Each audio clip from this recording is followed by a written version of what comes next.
देखिए, आज हम एक इंसाइट के ऊपर बात करते हैं। मैं आपका थॉट प्रोसेस एक तरफ लेके जाना चाहता हूं, तो उस तरफ भी आप सोचिएगा। कई लोगों के पास एक ही कमरा होता है जिसमें वो अपना जीवन गुजार रहे होते हैं। जैसे नवरात्रों में दिवाली के आसपास जब नवरात्रे आते हैं तो उसमें हम सांझी माता को अपने घर में विराजमान करते हैं।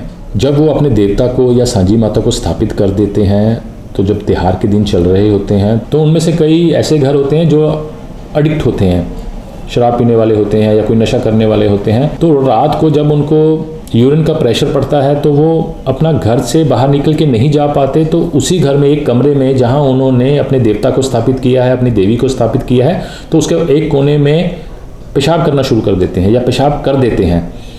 ऐसी स्थिति में आप दोष में आ जाते हैं। तो ये दोष इतना भयंकर होता है, आने वाली पुश्तों तक को तंग करता है। और इसको एक कॉन्टेक्स्ट में और समझिए, या आपका घर है, आपके एक कोने में, जैसे नॉर्थ ईस्ट में आपने अपने देवता को या मंदिर को स्थापित कर रखा है, और जो आपका घर है वो कॉर्नर प्लाट है। आपके उस कोने में पीछे गली लगती है और उस कोने पे पीछे कुछ ऐसे लोग रहते हैं जो उस कोने में पेशाब करते हैं। अगर ऐसा होता है तब भी आप दोष में हैं। देखिए, कुछ चीज़ें ऐसी हैं जिनकी तरफ आपका थॉट प्रोसेस चल नहीं पाता, पर वो घटित हो रही होती हैं, आपको देखना नहीं आ रहा होता। सिंपल सी बात है, जब मैं ऐसे दोषों की बात कर रहा हूँ तो उसके निवारण की भी बात करता हूँ, पर ये निवारण इतना इजी नहीं है। पहले डिटेलिंग का पार्ट है, डिटेलिंग समझनी होगी। अगर आप मेरी क्लास में आते हैं तो मैं अच्छे से आपको विस्तार से बता पाऊँगा, उसका हल भी दे पाऊँगा। और बिना क्लास के आए वो विषय इतना लंबा हो जाएगा कि हर किसी को समझाना पॉसिबल नहीं है।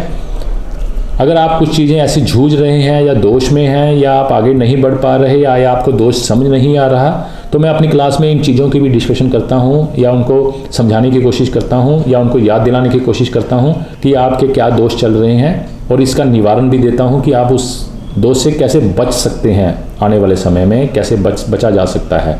तो आज के लिए इतना ही, फिर कभी और दिन मिलेंगे किसी और विषय के साथ। चारों में से कोई भी बुक है, जो भी बंदा परचेज करता है तो ये कोर्स फीस में से लेस हो जाएगी आपकी अमाउंट।